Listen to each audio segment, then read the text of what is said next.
जाऊ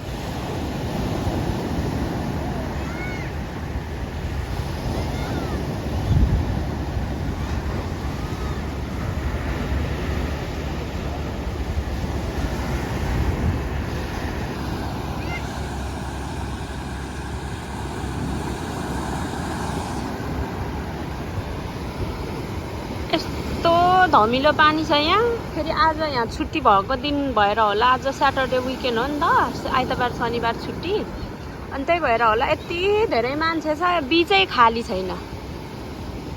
हामी चाहिँ खास फिसिङ गर्नु आएको त्यहाँ पनि मान्छे बढी थियो र यता आएको यो दुनियाँमा मान्छे कति चाहिँ रहेछ त भगवान्